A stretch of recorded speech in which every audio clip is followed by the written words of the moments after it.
اعوذ باللہ من الشیطان الرجیم بسم اللہ الرحمن الرحیم یا علی علیہ السلام مدد اطرفہ جن کا واقعہ سید مرتضیٰ عیون المعجزات میں رقم طراز ہیں کہ اطرفہ جن کا واقعہ علماء اشیاء کے ہاں بڑا معروف ہے، اور یہ واقعہ حضرت امام علی علیہ السلام کے معجزات میں سے ایک معجزہ اور آپ کے دلائل امامت میں سے ایک دلیل ہے، اور میں نے اس واقعہ کو کتاب الانوار سے نقل کیا ہے، اور وہ روایت یہ ہے۔ زازان نے حضرت سلمان فارسی علیہ السلام سے روایت کی، انہوں نے فرمایا ایک مرتبہ حضرت محمد صلی اللہ علیہ وآلہ وسلم مدینے سے باہر ایک چٹیل میدان میں بیٹھے ہوئے تھے، اور آپ صلی اللہ علیہ وآلہ وسلم کے پاس آپ صلی اللہ علیہ وآلہ وسلم کے صحابہ کی ایک جماعت موجود تھی، اور آپ صلی اللہ علیہ وآلہ وسلم ان سے گفتگو کرنے میں مصروف تھے۔ اچانک ہم نے دیکھا کہ ایک بگولا بلند ہوا جس سے کافی غبار پھیلا، اور وہ بگولا قریب ہوتے ہوتے رسول خدا صلی اللہ علیہ وآلہ وسلم کے سامنے آ کر رک گیا۔ پھر اس میں سے ایک آواز بلند ہوئی، اور سب سے پہلے اس نے آن حضرت صلی اللہ علیہ وآلہ وسلم پر سلام کیا، پھر کہا یا رسول اللہ صلی اللہ علیہ وآلہ وسلم، میں اپنی قوم کی طرف سے آپ علیہ السلام کے پاس قاصد بن کر آیا ہوں، اور ہم اپنے آپ کو آپ صلی اللہ علیہ وآلہ وسلم کی پناہ میں دیتے ہیں، اور آپ بھی ہمیں پناہ دیں۔ آپ صلی اللہ علیہ وآلہ وسلم سے ہم یہ درخواست کرتے ہیں کہ آپ صلی اللہ علیہ وآلہ وسلم ہمارے ساتھ کسی مرد کو روانہ کریں جو کہ ہمارے اور ہماری قوم کے درمیان حق و صداقت کا فیصلہ کرے، اور آپ صلی اللہ علیہ وآلہ وسلم مجھ سے پختہ قسم اور عہد لے لیں کہ میں اسے کل صبح کے وقت آپ کی خدمت میں صحیح و سالم پہنچاؤں گا۔ ہاں البتہ اگر میں مر گیا یا اللہ کی طرف سے میرے ساتھ کوئی حادثہ پیش آ گیا تو پھر میری مجبوری ہوگی۔ آن حضرت صلی اللہ علیہ وآلہ وسلم نے فرمایا تو کون ہے اور تیرا تعلق کس قوم و قبیلے سے ہے؟ اس نے کہا یا رسول اللہ صلی اللہ علیہ وآلہ وسلم، میں اطرفہ جن ہوں، اور میرے باپ کا نام شمراخ ہے، اور میرا تعلق قوم جنات کے قبیلہ بنی نجاح سے ہے۔ آپ صلی اللہ علیہ وآلہ وسلم کی بعثت سے قبل میں اور میری قوم کے افراد آسمان پر جا کر وہاں کی خبریں سنا کرتے تھے، اور آپ صلی اللہ علیہ وآلہ وسلم کی بعثت سے وہ سلسلہ قدرت کی طرف سے بند ہو گیا، اور جب اللہ نے آپ کو مبعوث کیا تو ہم آپ پر ایمان لائے اور ہم نے آپ کی تصدیق کی، جبکہ ہماری قوم کے کچھ لوگوں نے اس کی مخالفت کی، جس کی وجہ سے ہماری قوم میں پھوٹ پڑ گئی، اور ہمارے مخالفین طاقت اور عددی قوت کے لحاظ سے ہم سے زیادہ طاقتور ہیں۔ انہوں نے ہمارے پانی کے چشموں اور چراگاہوں پر قبضہ کر لیا ہے، اور وہ ہمیں اور ہمارے مویشیوں کو ستاتے ہیں۔ آپ ہمارے ساتھ کسی ایسے شخص کو روانہ کریں جو ہمارے اور مخالفین کے درمیان حق و صداقت کے مطابق فیصلہ کرے۔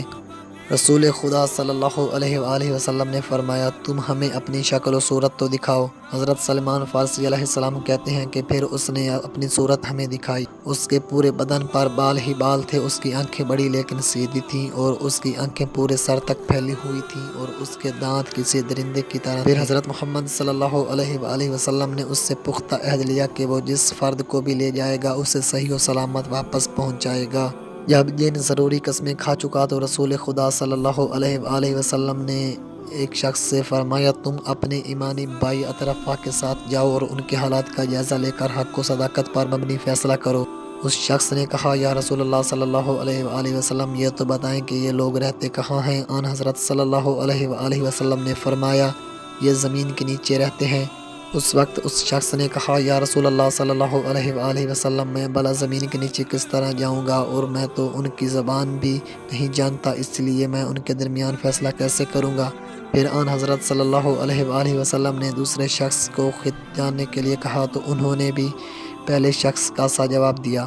پھر رسول خدا صلی اللہ علیہ وآلہ وسلم نے تیسرے شخص کو اطرفہ کے ساتھ جانے کے لیے کہا تو انہوں نے بھی وہی جواب دیا جو ان سے پہلے ان کے دو ساتھی دے چکے تھے۔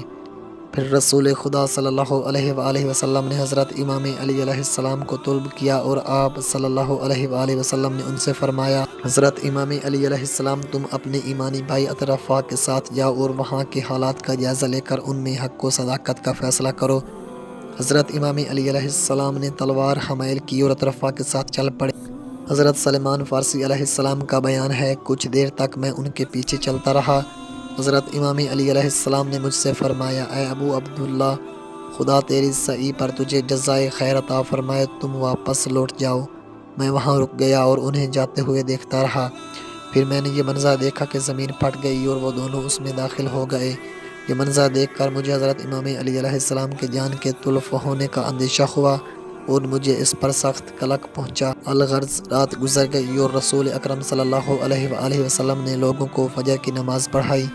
نماز کے بعد آن حضرت صلی اللہ علیہ وآلہ وسلم اللہم صلی علی محمد وعلی محمد ایک پہاڑی پر آ کر بیٹھ گئے اور حضرت امام علی علیہ السلام کا انتظار کرنے لگے۔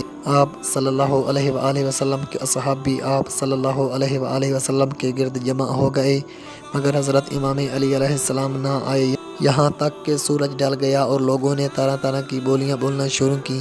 منافقین نے کہا، اچھا ہوا جن بہانہ بنا کر حضرت امام علی علیہ السلام کو یہاں سے لے گیا اور حضرت ابو تراب علیہ السلام سے ہماری جان چھوٹ گئی، اور یہ جو ہر وقت حضرت امام علی علیہ السلام پر فخر کرتے تھے ان کا فخر بھی ختم ہوا۔ حضرت رسول اکرم صلی اللہ علیہ وآلہ وسلم نے ظہر کی نماز پڑھائی۔ نماز کے بعد آپ پھر حضرت امام علی علیہ السلام کے انتظار میں بیٹھ گئے یہاں تک کہ نماز عصر کا وقت ہو گیا۔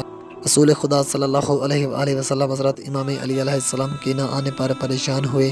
سورج ڈوبنے کے قریب آیا کہ جہاں آن حضرت صلی اللہ علیہ وآلہ وسلم بیٹھے تھے قریب سے زمین شق ہوئی۔ حضرت امام علی علیہ السلام برآمد ہوئے جبکہ آپ کی تلوار سے خون کے قطرے ٹپک رہے تھے، اور واپسی پر اطرفہ جن بھی حضرت کے ساتھ تھا۔ رسول اکرم حضرت محمد صلی اللہ علیہ وآلہ وسلم نے اپنے بھائی کو آتے ہوئے دیکھا تو آپ اٹھے اور فرط مسرت سے ان کی پیشانی کو بوسہ دیا اور فرمایا، تم نے آنے میں اتنی دیر کیوں لگائی؟ حضرت امام علی علیہ السلام نے عرض کی، یا رسول اللہ صلی اللہ علیہ وآلہ وسلم، میں وہاں گیا تو اطرفہ کی قوم کے ہزاروں افراد اور منافقین اس کے خلاف بغاوت کر چکے تھے۔ میں نے انہیں 3 باتوں میں سے ایک کے اختیار کرنے کی دعوت دی۔ میں نے ان سے کہا کہ وہ اللہ کی توحید اور آپ صلی اللہ علیہ وآلہ وسلم کی رسالت پر ایمان لے آئیں، لیکن انہوں نے اسلام قبول کرنے سے انکار کیا۔ پھر میں نے ان سے جزیہ دینے کو کہا، لیکن انہوں نے جزیہ سے بھی انکار کر دیا۔